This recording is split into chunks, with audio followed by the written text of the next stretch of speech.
Hi, welcome to my course on taming big data using Apache Spark. My name is Frank Kane, and I spent 9 years at Amazon.com and IMDb.com wrangling millions of customer ratings and customer transactions to produce things like personalized recommendations for movies and products, or people who bought this also bought. And I tell you, I wish we had Apache Spark back then. I spent years trying to solve these problems there, but by the end of this course, you're going to be running scripts yourself that can actually analyze 1 million movie ratings and produce movie recommendations for individuals in the cloud on a cluster of computers with only about 40 lines of code. How cool is that? Spark is one of the hottest technologies in big data analysis right now, and with good reason.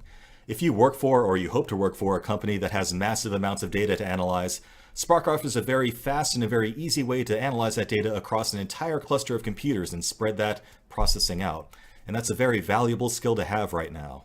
Now, I wrote this course for people who have at least some programming or scripting experience in their background.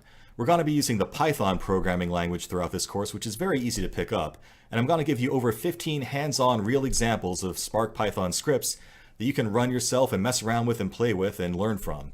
So by the end of this course, you should have the skills needed to actually turn business problems into Spark problems, code up that Spark code on your own, and actually run it in the cluster on your own.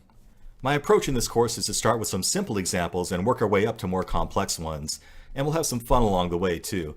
So in addition to using movie ratings data and playing around with similar movies and movie recommendations, I also found a social network of superheroes, if you can believe it, and we can use that data to do things like figure out who's the most popular superhero in the fictional superhero universe.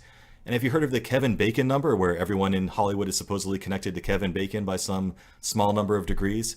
We can do the same thing with our superhero data and figure out the degrees of separation between any two superheroes in their fictional universe too. So we'll have some fun along the way and use some real examples here and turn them into Spark problems. Using Apache Spark is easier than you might think, and with all the exercises and activities in this course, you'll get plenty of practice as we go along, and I'll guide you through every line of code and every concept you need along the way. So let's get started and learn Apache Spark.